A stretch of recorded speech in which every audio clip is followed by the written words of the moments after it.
Zero to God level अर्थात martial God space अर्थात शून्य से ईश्वर स्तर तक। अध्याय 3440 से 3442। नमस्कार, आप कहानी में खो जाएं उससे पहले चैनल को सब्सक्राइब करें और नोटिफिकेशन ऑन करें। धन्यवाद। एक भयानक विशेषज्ञ के रूप में जिसने महान सर्वनाश का अनुभव किया था, हेवन टेलिस्मैन इम्मोर्टल स्वाभाविक रूप से मूर्ख नहीं था। वह नफरत से इस हद तक उत्तेजित नहीं हुई थी कि उसका दिमाग खराब हो जाए। ये जिवेन से अब बदला लेने के लिए कहना निस्संदेह एक रथ को रोकने की कोशिश करने वाले मेंटिस की तरह था। सफल होना बिल्कुल असंभव था। अगर मैं वास्तव में उस दायरे तक पहुंच गया तो मैं आपकी इच्छा पूरी कर सकता हूं। लेकिन चूंकि सर्वोच्च पैतृक प्रतीक इतना शक्तिशाली है तो आप स्वयं इसका उपयोग क्यों नहीं करते? ये जिवेन अभी भी बहुत हैरान थी। ये जिवेन के लिए राक्षसी युग को नष्ट करने के स्वाभाविक रूप से कई लाभ थे। मार्शल युग के लिए राक्षसी युग द्वारा उत्पन्न खतरे को दूर करने का तो जिक्र ही नहीं, अनगिनत अन्य लाभ भी थे। वह अपने मूल लक्ष्य के विरुद्ध नहीं जाना चाहता था, यही कारण है कि वह अंततः सहमत हो गया। क्या आपको लगता है कि अगर मेरे पास सर्वोच्च पैतृक प्रतीक है तो कोई मुझे वास्तव में जाने देगा? मैं कहां भाग सकता हूं? भले ही मैं अनगिनत वर्षों तक प्रारंभिक अराजकता में भटक सकता हूं, फिर भी महान सर्वनाश आने पर मैं मर जाऊंगा। क्या है उसका उपयोग? इसके अलावा मेरे समर्थन के लिए एक युग की जनशक्ति और संसाधनों के बिना सर्वोच्च पैतृक प्रतीक मेरे लिए बहुत उपयोगी नहीं होगा। मुझे यकीन है कि आप खेती की आवश्यकताओं को जानते हैं। हेवन टेलिस्मैन इम्मोर्टल कड़वाहट से मुस्कुराया। यदि यह संभव होता तो वह सर्वोच्च पैतृक प्रतीक चिन्ह सौंपने को तैयार होती। जब ये जिवेन पवित्र छिपे हुए दानव सम्राट के खिलाफ लड़ रही थी तो उसने भागने का विकल्प नहीं चुना। इसके बजाय उसने रुकने का फैसला किया। वह जुआ खेलना चाहती थी।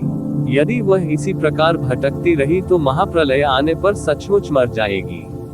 यदि वह किसी शक्तिशाली शक्ति पर भरोसा करती तो उसे सर्वोच्च पैतृक प्रतीक भी सौंपना पड़ता। वह असहाय होगी, किसी भी शर्त को आगे रखना तो दूर की बात है। ये बिल्कुल असंभव था। यही कारण था कि उसने अंततः ये जिवेन के साथ सहयोग करना चुना।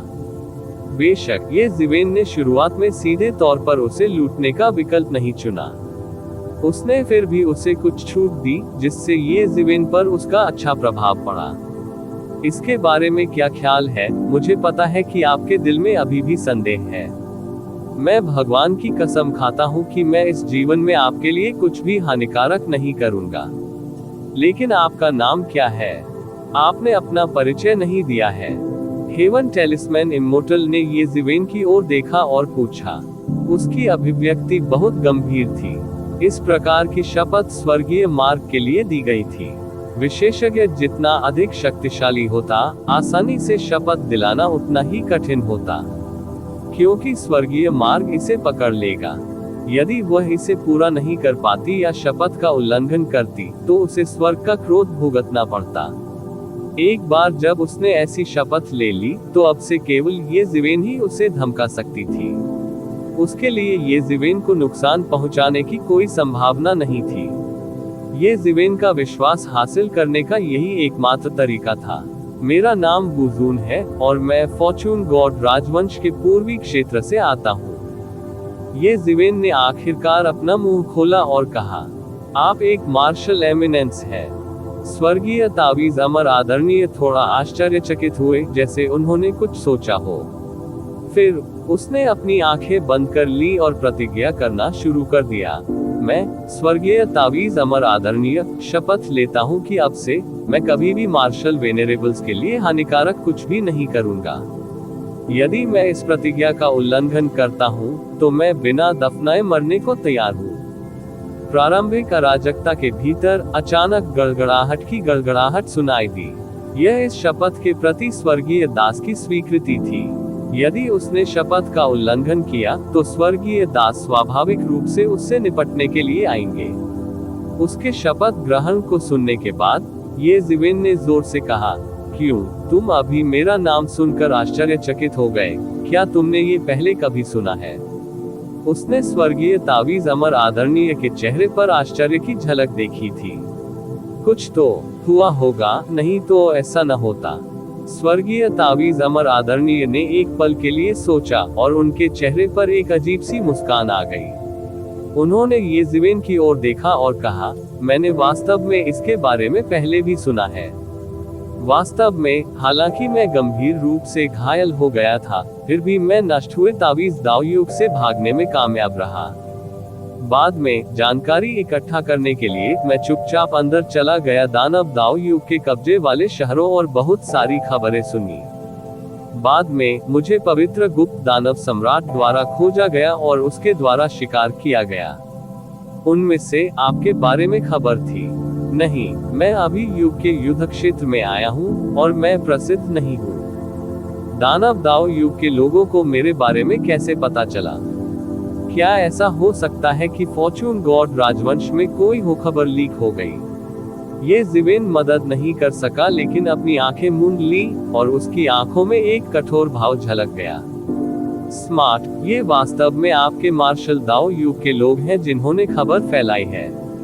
यह मून सिटी का प्रसिद्ध सिटी लॉर्ड है, जो आपके मार्शल दाव युग के 10 महान शहरों में से एक है। स्वर्गीय तावीज अमर आदरणीय ने थोड़ा सिर हिलाया और कहा, ये वास्तव में वह है। येज़िवेन ने अपनी आंखें मूंद ली।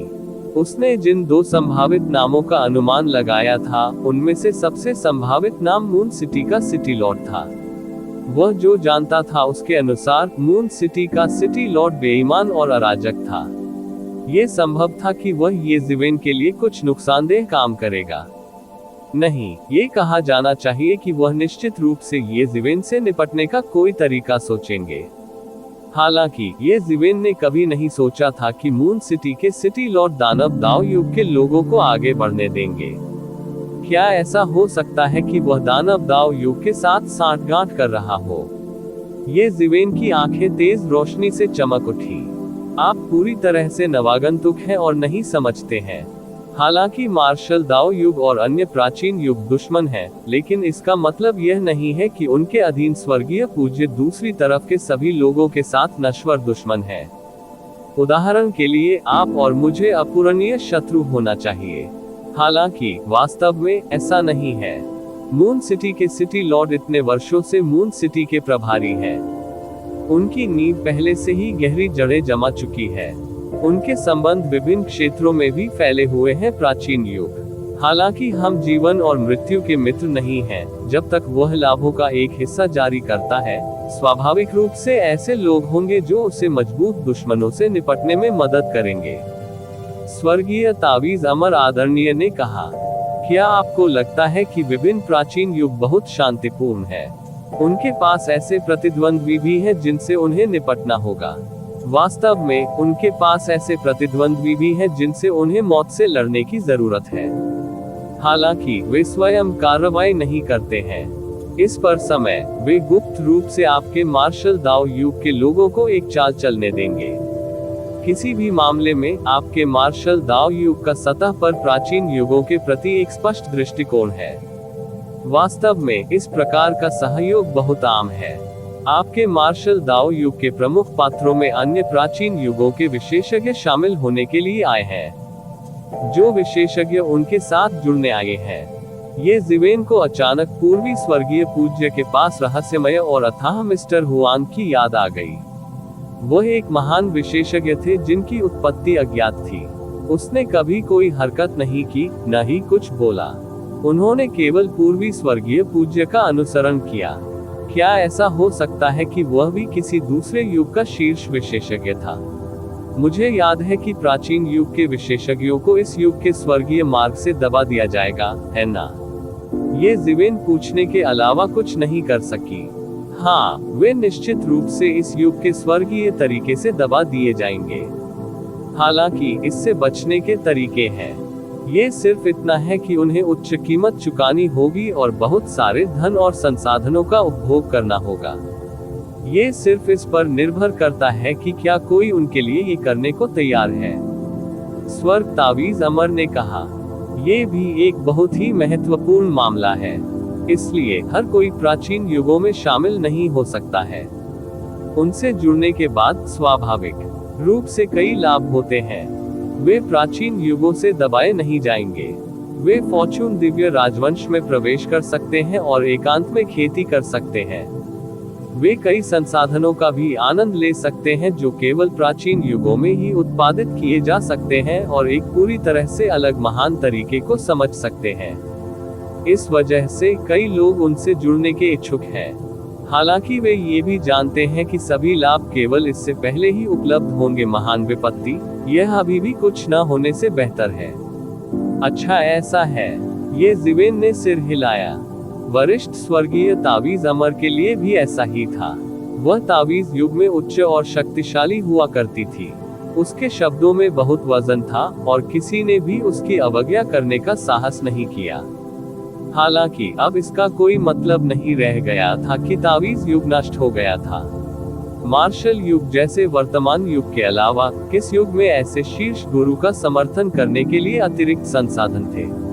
केवल फॉर्चून गॉड राजवंश ही ऐसा कर सकता था, इसलिए उसके पास बहुत कम विकल्प थे।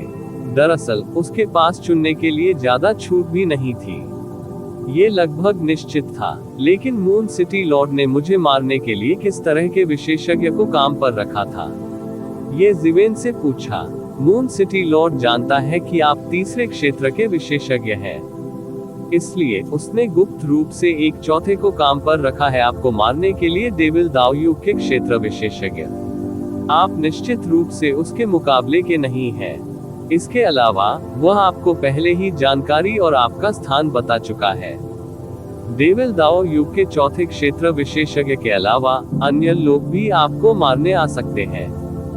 जब वह समय आएगा तो आप मदद के लिए कॉल नहीं कर पाएंगे। हेवन टेलिस्मैन इमोर्टल ने कहा। कीमत के हिस्से के रूप में मूनलाइट सिटी के सिटी लॉर्ड ने उन 2 सैटेलाइट शहरों को सौंपने का वादा किया है जिनकी रक्षा के लिए आप जिम्मेदार हैं, उन्हें वध और लूट के लिए। मूनलाइट सिटी का सिटी लॉर्ड उन्हें रोकने और उन्हें कार्रवाई नहीं करने देने की पूरी कोशिश करेगा। अच्छा काम, मून सिटी लॉर्ड, ये जिवेन ने कहा। मून सिटी लॉर्ड वास्तव में क्रूर था। वह जानता था कि ये जिवेन केवल तीसरे क्षेत्र में था, लेकिन उसने वास्तव में चौथे क्षेत्र के विशेषज्ञ को भेजा। वह वास्तव में ये जिवेन का जीवन चाहता था। इसके अलावा उन्होंने उस क्षेत्र की जानकारी बेचने में संकोच नहीं किया जिस क्षेत्र का प्रभारी ये जिवेन था। यहाँ तक कि उसने 2 उपग्रह शहरों में अनगिनत प्राणियों को शैतान दाव युग विशेषज्ञों द्वारा वध करने के लिए भेजा। वह बेहद शातिर था। ये जिवेन के दिल में हत्या का इरादा तेज हो गया। यह न केवल यिन यांग और यूनिटी सम्राट के कारण था, बल्कि इसलिए भी क्योंकि मून सिटी लॉर्ड के पास कोई निचली रेखा नहीं थी। ये जिवेन ने मूल रूप से सोचा था कि वह मून सिटी लॉर्ड के साथ इस शर्त पर सहयोग करेंगे कि वह अपनी निचली रेखा न खोए।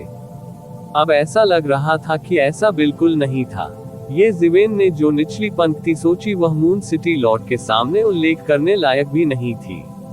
मून सिटी लॉर्ड इसे आसानी से पार कर सकता था। इसमें कोई आश्चर्य नहीं कि पूर्वी स्वर्गीय पूज्य और अन्य लोगों ने निर्दोषों को नुकसान पहुंचाने के डर से मौके पर मून सिटी लॉर्ड की निंदा नहीं की। ऐसा इसलिए था क्योंकि मून सिटी लॉर्ड और अन्य लोग जानते थे कि जब मून सिटी लॉर्ड को एक कोने में मजबूर किया जाएगा तो वह वास्तव में कुछ भी करेगा।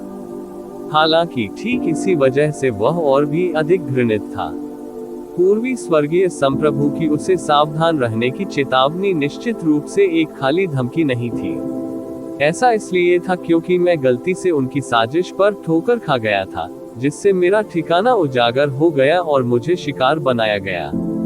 वरिष्ठ अमर स्वर्गीय तावीज ने ये जिवेन को देखते हुए कहा, बेहतर होगा कि आप तैयार रहें। अंत में उनसे न हारे। अगर सर्वोच्च पैतृक प्रतीक भी उनके हाथों में चला जाता है, तब भी मुझे बदला लेने और राक्षसी युग को नष्ट करने में आपकी मदद की आवश्यकता होगी। चिंता मत करो, मुझे पूरा विश्वास है कि वे इस बार वापस नहीं आ सकेंगे।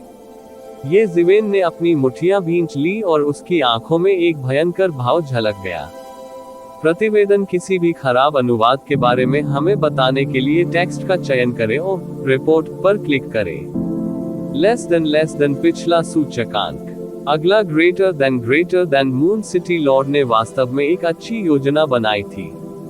फॉर्चून क्षेत्र में फॉर्चून कुंजी के गायब होने के कारण हुए स्वर्गीय द्वार क्लेश के कारण सभी स्वर्गीय आदरणीय लोग चौथे क्षेत्र से नीचे गिर गए थे। यहाँ तक कि अनुभवी स्वर्गीय आदरणीय भी ऐसी स्थिति में थे। ये जीवेन जैसे नवोन्नत स्वर्गीय आदरणीय की तो बात ही छोड़ दे। इतने कम समय में चौथे लोक तक पहुंचना उसके लिए बिल्कुल असंभव था। उसका अनुमान एक तरह से सही था, लेकिन वह नहीं जानता था कि ये जीवेन के पास अभी भी कई तुरुप के पत्ते हैं। आधे विपत्ति निवारण धूप के अस्तित्व के साथ ये जीवेन के चौथे क्षेत्र में प्रवेश करने से पहले ये केवल समय की बात थी। उस समय शैतान पथ युग के कितने भी लोग आए, कोई समस्या नहीं होगी। इस बार वह मून सिटी लॉर्ड को ऊन के लिए मजबूर करेगा और बाल कटवाकर घर आएगा। साथ ही उसे यह कर्ज भी याद रहेगा। देर सवेर वह मून सिटी लॉर्ड को इसकी कीमत चुकाएगा। आदरणीय स्वर्ग तावीज की खूबसूरत आंखें पानी की तरह थीं, जो कुछ हद तक हैरान करने वाली अभिव्यक्ति को प्रकट कर रही थी। वह नहीं जानती थी कि ये जीवेन ये कैसे कर सकती है। आखिरकार खेती में अंतर को पूरा करने के लिए समय और प्रयास की आवश्यकता थी। यह कोई ऐसी चीज नहीं थी जिस पर थोड़े समय में काबू पाया जा सके। क्या ऐसा हो सकता है कि वह फॉर्चून डिवाइन राजवंश की सेना को उसे घेरने और नष्ट करने के लिए सूचित करना चाहता हो? यदि ऐसा होता तो यह कोई बुरा विचार नहीं होता। हालांकि वह अनिवार्य रूप से ये जीवेन को नीची नजर से देखती थी। चूंकि उन्होंने ये जीवेन को सर्वोच्च पैतृक प्रतीक दिया था, इसलिए उन्हें उम्मीद थी कि ये जीवेन कुछ करने में सक्षम होंगी। उसने तावीज युग का बदला लेने की योजना भी ये जीवेन पर डाल दी थी। यदि ये जीवेन केवल इस स्तर पर होती तो वह निस्संदेह काफी निराश होती। भले ही उसने ऐसा करना चुना था, उसके साथ काफी हद तक उस समय की स्थिति के कारण उसे अभी भी उम्मीद थी कि जिस व्यक्ति के साथ वह थी वह एक महान नायक था जो स्थिति को संभाल सकता था। ये जीवेन ने हेवनली टेलिस्मैन इमोर्टल वेनेरेट के संदेह का उत्तर नहीं दिया। इसके बजाय उन्होंने कहा, अब जब आपने मुझे सौंप दिया है तो मैं आपके साथ दुर्व्यवहार नहीं करूंगा। यदि आप अपने पुराने दाव को धोना चाहते हैं और मेरे मार्शल युग में एकीकृत होना चाहते हैं, तो मैं आपके लिए आवश्यक सभी शर्तें तैयार करूंगा। आपको इसके बारे में चिंता करने की जरूरत नहीं है। मैं स्वाभाविक रूप से इसे संभाल सकता हूँ। आदरणीय स्वर्ग तावीज ने अपना सिर हिलाया और कहा, हालांकि मैं आपका पक्ष ले रहा हूँ, लेकिन मैं आपका अधीनस्थ नहीं हूँ। हम दोनों सहयोगी हैं। मैं आप पर बहुत अधिक भरोसा नहीं करूंगा। मैं आवश्यक तैयारी संभाल लूंगा। ये देखकर ये जीवेन ने जोर नहीं दिया, लेकिन वह अपने दिल में ये भी जानता था कि स्वर्गीय तावीज अमर आत्मसमर्पण करने में ईमानदार नहीं था और उसके अर्थ स्वतंत्र चेतना थी, लेकिन क्योंकि तावीज दावयुग का उल्लंघन हो गया था, वह बेघर थी। वैसे भी उससे भरोसा करने के लिए एक नया साल चुनना था, इसलिए समृद्ध और शक्तिशाली फॉर्चून गॉड राजवंश पर भरोसा करना बेहतर था। यही मूल कारण था। हालांकि इससे उन्हें कोई फर्क नहीं पड़ा। देर सवेर वरिष्ठ अमर तावीज ईमानदारी से उस पर भरोसा करेगा। इससे पहले ये जीवेन को मुफ्त में एक विशेषज्ञ की मदद मिल सकती थी, जो उसकी कई कमियों को पूरा कर सकती थी, जिसमें प्राचीन युग की समझ की कमी आदि भी शामिल थी। ठीक है, कोई समस्या नहीं। मैं आपको इन सवालों का जवाब देने के लिए मजबूर नहीं करूंगा। चूंकि हम पहले से ही जानते हैं कि एक बड़ा दुश्मन आ रहा है, इसलिए हमारे लिए सैटेलाइट टाउन छोड़ने और लौटने का समय आ गया है। आपको स्वस्थ होने के लिए एक स्थिर वातावरण की भी आवश्यकता है, और ऐसा ही होता है कि हम सभी को कुछ समय की आवश्यकता होती है। ये जीवेन ने कहा, ठीक है। स्वर्ग तावीज अमर आदरणीय ने इस बार अस्वीकार नहीं किया। वे दोनों जल्दी में थे, इसलिए वे जल्दी से उपग्रह शहर में वापस आ गए। वे अभी अभी लौटे थे और उन्होंने तुरंत सभी का ध्यान आकर्षित किया। जब वह चला गया तो ये जीवेन अकेले थे, लेकिन अब एक और व्यक्ति था। वरिष्ठ अमर स्वर्गीय तावीज सैटेलाइट स्टार टाउन में पहुंचे थे। उसका चेहरा घूंघट से ढका हुआ था और धुंधला था, इसलिए कोई भी उसका असली रूप नहीं देख सका। ये जीवेन ने अपना मुंह खोला और कहा, यह मिस्टर फू है। आपको उनके साथ उसी तरह का व्यवहार करना चाहिए जैसा आप मेरे साथ करते हैं। नमस्कार मिस्टर फो, मैं चंद्रमा की महारानी हूँ। बियान जियो यू ने जल्दी से सलाम किया और कहा। बाकी सभी ने भी क्रम से प्रणाम किया। इससे कोई फर्क नहीं पड़ता कि ये जिवेन की बातें सच थी या गलत, लेकिन कम से कम वो स्वर्गीय मास्टर स्तर का एक सुपर विशेषज्ञ था, और वह ऐसा अस्तित्व नहीं था जिसके विरुद्ध वे संघर्ष कर सके। एन स्वर्ग तावीज अमर आदरणीय ने थोड़ा सिर हिलाया और कुछ नहीं कहा। लकड़ी सम्राट, हमारे लिए एक शांत जगह खोजे। मैं बंद कमरे में प्रशिक्षण लेना चाहता हूँ, ये जिवेन ने कहा। समझा। वुड सम्राट ने सिर हिलाया और कहा, ओह, वैसे तुम्हें आगे से सावधान रहना होगा। अपना बचाव मत करो क्योंकि मैंने दुश्मन को हरा दिया है। जल्द ही एक मजबूत दुश्मन आएगा। ये जिवेन ने सीधे तौर पर उन्हें याद दिलाया। वह वुड एम्परर और अन्य लोगों पर गुप्त रूप से हमला नहीं होने दे सका क्योंकि वे लापरवाह थे। वहां कोई मजबूत दुश्मन होगा। बेशक वुड एम्परर ये जिवेन की चेतावनी को नजरअंदाज नहीं करेगा, लेकिन जब ये जिवेन ने कहा कि एक मजबूत दुश्मन होगा तो वह घबराए बिना नहीं रह सका। ये जिवेन द्वारा एक मजबूत दुश्मन कहे जाने के लिए यह एक स्वर्गीय मास्टर स्तर का विशेषज्ञ होना चाहिए। लेकिन सौभाग्य से ये जिवेन भी शहर में थे। वे थोड़ी राहत महसूस किए बिना नहीं रह सके। हाँ, कोई प्रबल शत्रु होगा, तुम्हें सावधान रहना होगा, ये जिवेन ने कहा। दिन रात गश्त करने के लिए लोगों की व्यवस्था करें। अगले समय के लिए शहर के सभी एरे को दिन के 24 घंटे सक्रिय किया जाना चाहिए। एक पल के लिए भी न रुके। समझा। वुड सम्राट ने तुरंत सिर हिलाया। इस समय वह नगर का नेता था। वह मामलों और प्रेषण के सभी पहलुओं के लिए जिम्मेदार था। निर्देश देने के बाद ये जिवेन बंद कमरे में प्रशिक्षण के लिए वुड सम्राट द्वारा व्यवस्थित स्थान पर गए। वह स्थान जहां हेवन टेलिस्मैन इमोर्टल स्वास्थ्य लाभ कर रहा था, वह दूसरी जगह पर था। एक बार जब उन्होंने बंद दरवाजे के प्रशिक्षण की स्थिति में प्रवेश किया, तो ये जिवेन ने तुरंत सर्वोच्च पैतृक प्रतीक का अध्ययन करना शुरू कर दिया जो उन्होंने अभी अभी प्राप्त किया था। निश्चित रूप से इस सर्वोच्च पैतृक प्रतीक में तावीज दाव युग की अनगिनत जानकारी और ज्ञान शामिल था। ऊर्जा का एक अंतहीन ज्वार भी था। उसमें ज्ञान बंद था, यहाँ तक कि हेवन टेलिस्मैन इमोर्टल भी इसे इससे नहीं निकाल सका। यही कारण है कि हेवन टेलिस्मैन इमोर्टल सर्वोच्च पैतृक प्रतीक की कुंजी को समझ नहीं सका, भले ही वह कई वर्षों से हेवन टेलिस्मैन इमोर्टल के हाथों में थी। इसका केवल एक ही कार्य था, खेती में तेजी लाना। हेवन टेलिस्मैन इमोर्टल ने परीक्षण के तौर पर ये जिवेन को सर्वोच्च पैतृक प्रतीक दिया, लेकिन वह नहीं जानती थी कि ये शिवेन के शरीर में एक रहस्यमयी जगह है जो कई चीजों का विश्लेषण कर सकती है। यहाँ तक कि प्राचीन काल के बचे हुए खजानों का भी विश्लेषण किया जा सकता है। लेकिन इसके लिए अभी भी बहुत सारे धन और संसाधनों की आवश्यकता थी।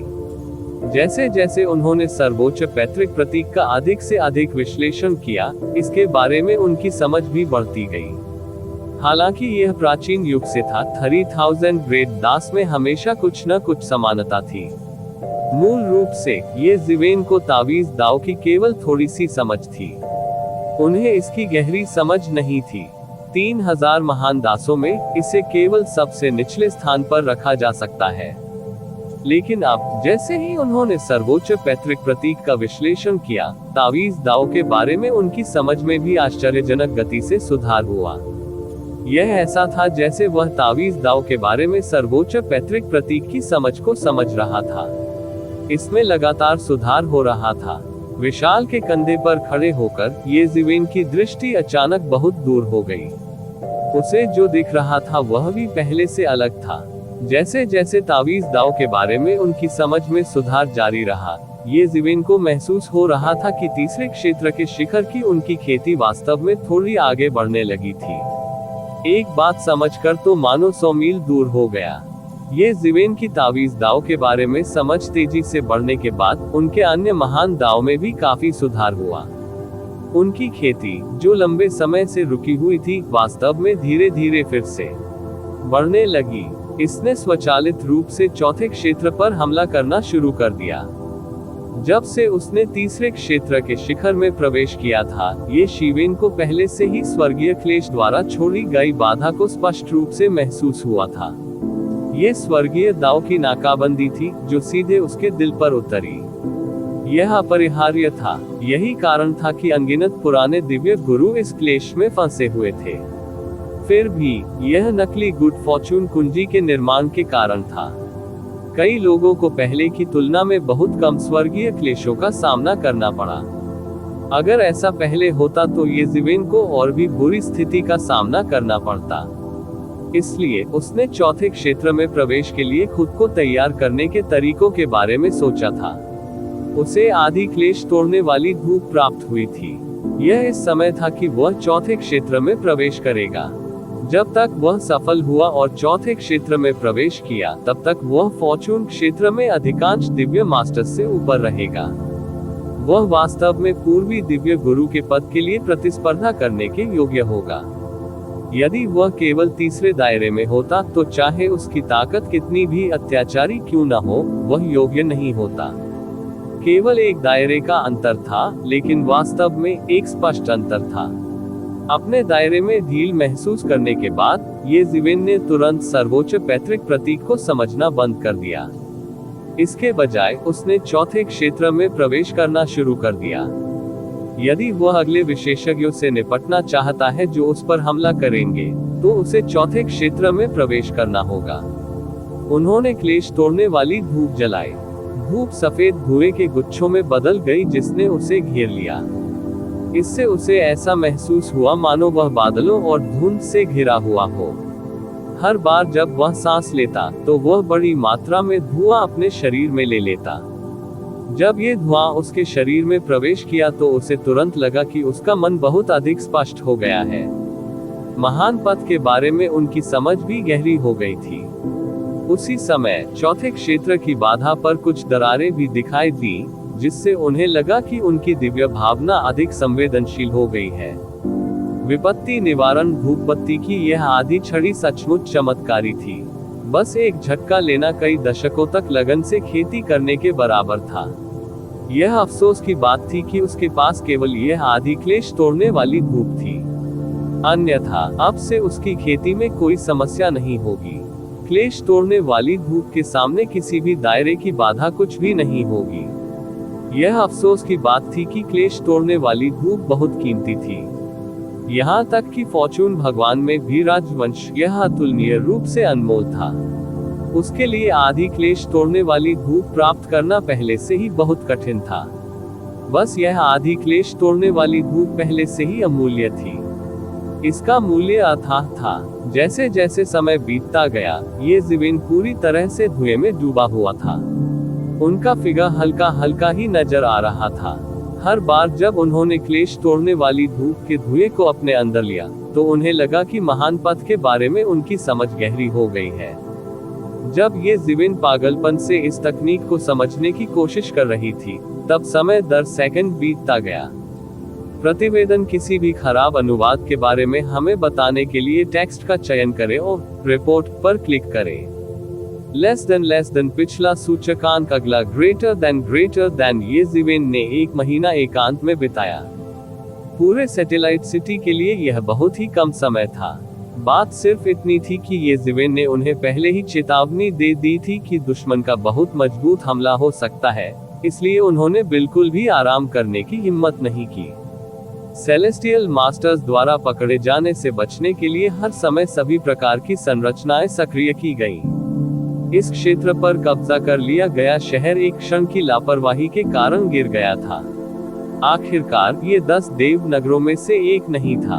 यदि ये 10 देव नगरों में से एक होता, तो भले ही किसी एम्पायरियन ने गुप्त रूप से हमला किया हो, फिर भी इसका पतन नहीं होता। बियान शियाओयू और अन्य लोग भी पिछली लड़ाई को पचा रहे थे, खासकर बियान शियाओयू को।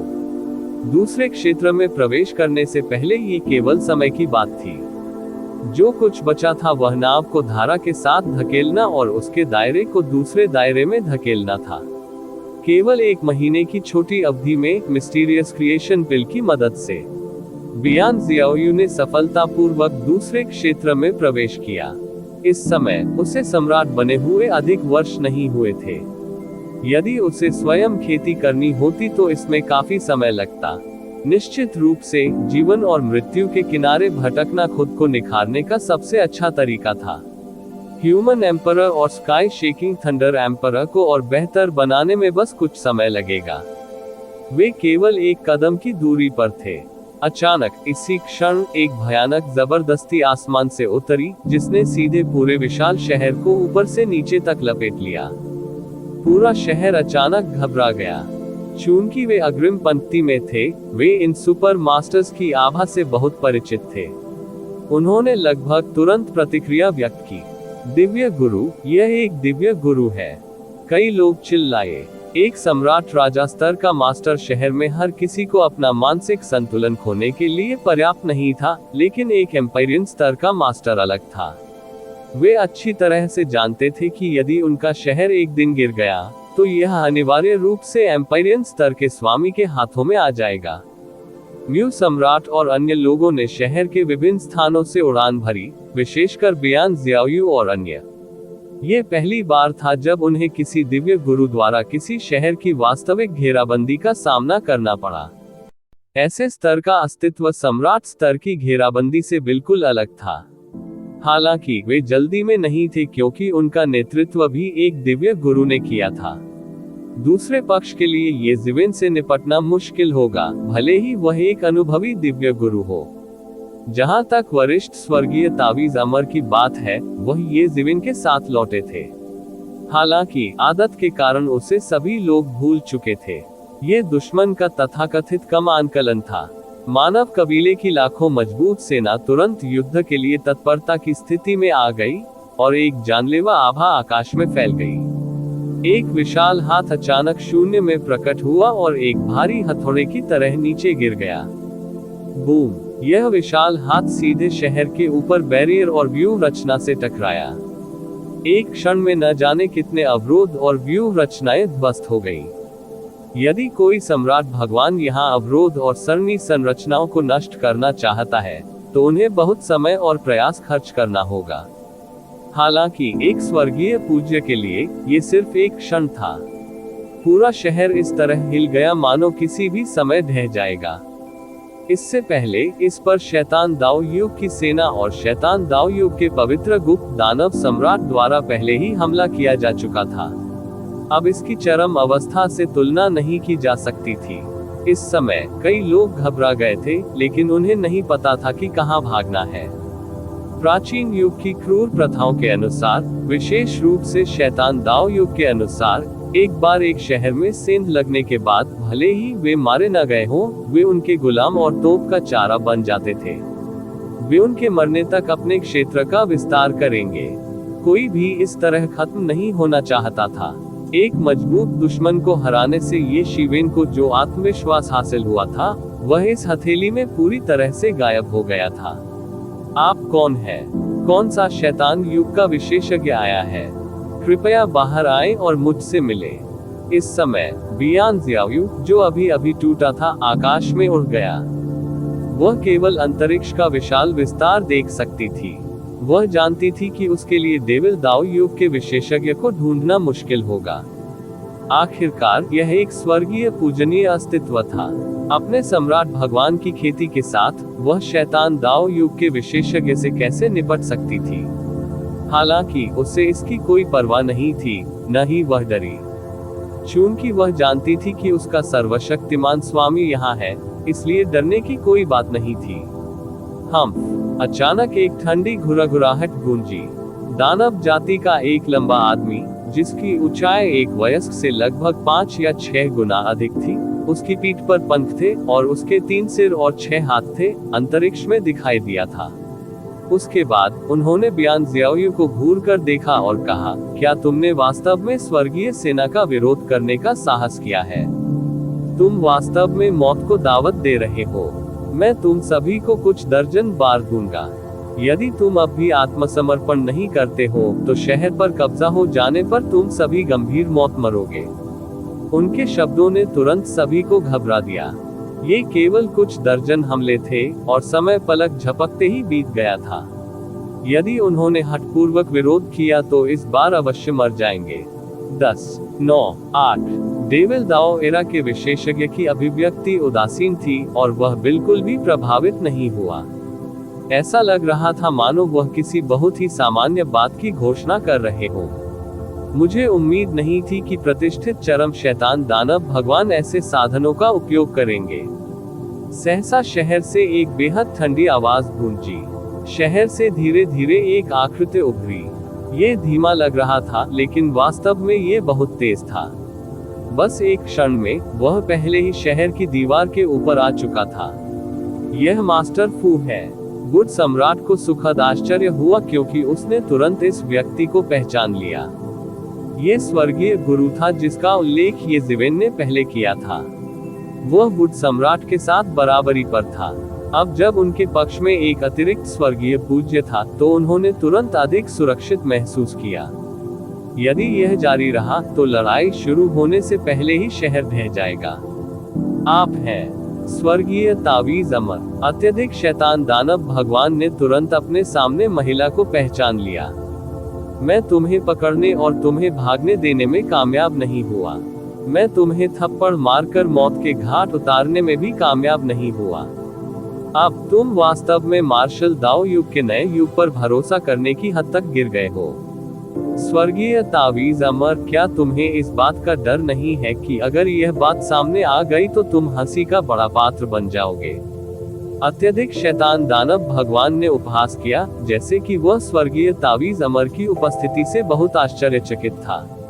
इस बार वह स्वर्गीय तावीज अमर का शिकार करने के लिए नहीं आया था, बल्कि फॉर्चून डिवाइन राजवंश के नवागंतुक को मारने के लिए आया था, जो अभी अभी युद्ध के मैदान में आया था। हालांकि ये स्वाभाविक रूप से सबसे अच्छा होगा यदि वह इस पुराने दुश्मन से छुटकारा पा सके। क्या आपको लगता है कि आपके पास अभी भी खबर फैलाने का मौका है? आज भागने के बारे में भी मत सोचना।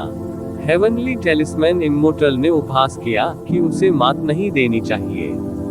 आप वास्तव में नहीं जानते कि आपके लिए क्या अच्छा है, लेकिन इससे कोई फर्क नहीं पड़ता। मैं तुम्हें मारना नहीं चाहता। ऐसा ही होता है कि हमारे शैतान दाओ युग ने आपके तावीज दाओ युग पर विजय प्राप्त कर ली है। मुझे नहीं पता कि कैसे तावीज दाओ युग की कई किताबें और अभिलेख हमने लूट लिए। मैं उनमें से कई को नहीं समझता, इसलिए मैं तुम्हें पकड़ लूंगा और तुमसे उनका अनुवाद कराऊंगा। अतिशय शैतान दानव भगवान खिलखिला कर हंसे। उसकी अपनी योजनाएं थी। तावीज दाओ युग एक समय अत्यंत शक्तिशाली सभ्यता और युग था, इसलिए यह अत्यंत शक्तिशाली था। यदि वह इसे समझ सके तो उसकी खेती का आधार कई गुना बेहतर हो जाएगा। उस समय डेविल दाओ युग में उनकी रैंकिंग और स्थिति भी अतुलनीय होगी। चरम शैतान दानव भगवान के शब्दों को सुनकर स्वर्गीय तावीज अमर का सुंदर चेहरा बेकाबू क्रोध से भर गया। हालांकि वह जानती थी कि चरम शैतान दानव भगवान उसे उपग्रह शहर से बाहर निकलने और फिर उसे पकड़ने का लालच दे रहा था, फिर भी जब उसने नष्ट हुए तावीज दाओ युग का उल्लेख किया तो वह शांत नहीं हो सकी। तुम जानवरों, देर सवेर मैं तुमसे हमें 10 गुना 100 गुना वापस चुकाऊंगा। मैं तुम्हें बताऊंगा कि बर्बाद होने का क्या मतलब होता है। वह देखकर हेवनली टेलिस्मैन इमोर्टल का सुंदर चेहरा थोड़ा गुस्से में था और हिल गया था, लेकिन उसने फिर भी अपने कार्यों को नियंत्रित किया। एक्सट्रीम डेविल डेमन लॉर्ड के चेहरे पर स्पष्ट रूप से थोड़ी ठंडक और निराशा दिखाई दे रही थी। यदि स्वर्गीय तावीज अमर ने बाहर निकलने का अवसर लिया तो ये पूरी तरह से उसके इरादों के अनुरूप होगा। उस समय ये शहर बिना नेता के ड्रैगन के समूह जैसा होगा। वे अपनी सेना से कैसे लड़ सकते थे? उनके पकड़े जाने में कुछ ही समय लगेगा। एकमात्र बात जो उसे हैरान कर रही थी वह ये थी कि इस बार वे जिस मुख्य लक्ष्य को मारने आए थे वह ये जिवेन थी। हालांकि ये जिवेन गायब हो गया था। ये सबसे अच्छा होगा यदि वे एक ही समय में अपने दोनों लक्ष्य पूरे कर सके। उस स्थिति में जीवन के शिखर को प्राप्त करना केवल समय की बात होगी। स्वर्गीय तावीज अमर, यदि तुम्हारे पास क्षमता है तो बाहर आओ और मेरे साथ लड़ो। मैंने भी तुम्हारे तावीज दाओ युग को नष्ट करने की लड़ाई में भाग लिया था। हा, तुम्हारा तावीज दाओ युगोस। युद्ध में पूरी तरह से नष्ट हो गया था। तुम्हें आज्ञाकारी होना चाहिए और हमारे डेविल दाव युग में शामिल हो। इस तरह आप युग की सभ्यता की विविधता को संरक्षित करने और बचाए जाने में सक्षम हो सकते हैं। अतिशय दैत्य दानव भगवान जोर से हंसे। फाफ केवल आप लोगों के साथ। देर सवेर जब मैं सर्वोच्च पैतृक प्रतीक का रहस्य समझ जाऊंगा तो आप सभी मर जाएंगे। स्वर्गीय तावीज अमर चिल्लाया। क्या आप सर्वोच्च पैतृक प्रतीक के रहस्य को समझना चाहते हैं? मुझे लगता है कि आपको सपने देखना बंद कर देना चाहिए। भले ही आप सर्वोच्च पैतृक प्रतीक के रहस्य को समझ सकते हैं, फिर भी आप हमारे शैतान दाव युग के विशेषज्ञ नहीं हो सकते। यदि आप जानते हैं कि क्या है तुम्हारे लिए अच्छा है, जल्दी करो और सर्वोच्च पैतृक प्रतीक सौंप दो। जब हमारा स्वामी प्रसन्न होगा तो वह तुम्हें जाने देगा। अत्यधिक शैतान दानव भगवान ने ठंडे स्वर में कहा। उन्हें विश्वास नहीं था कि कोई भी सर्वोच्च पैतृक प्रतीक के रहस्य को समझ सकता है। अन्यथा जब तावीज दाव युग नष्ट होने वाला था तो सर्वोच्च पैतृक प्रतीक अपनी सबसे बड़ी शक्ति के साथ फूट पड़ा होगा। हालांकि सच्चाई ये थी कि तावीज दाव युग के विनाश तक सर्वोच्च पैतृक प्रतीक ने कोई असाधारण पक्ष नहीं दिखाया था। हालांकि यह कुछ हद तक रहस्यमय था, फिर भी इसके और तावीज दाव युग का समर्थन करने वाली पौराणिक दिव्य वस्तु के बीच एक अंतर था। हम स्वर्गीय तावीज अमर ने कुछ भी कहने की जहमत नहीं उठाई। अनगिनत तावीज उसके हाथ में सिमट गए और एक भयानक हमले में बदल गए जो बेरहमी से चरम शैतान दानव भगवान की ओर मारा गया। अत्यधिक शैतान दानव भगवान लगभग मारा गया था। वह बार बार पीछे हटता था और फिर गुस्से से दहाड़ता था, हमला करो सब लोग, हमला करो। शहर में घुसने के बाद किसी को भी जीवित मत छोड़ो। प्रतिवेदन किसी भी खराब अनुवाद के बारे में हमें बताने के लिए टेक्स्ट का चयन करें और रिपोर्ट पर क्लिक करें। लेस देन पिछला सूचकांक, अगला ग्रेटर देन। इसी प्रकार के अपडेट्स लेते रहने के लिए हमारे चैनल ऑडियो बुक्स 108 को सब्सक्राइब करें और नोटिफिकेशन ऑन करें। धन्यवाद।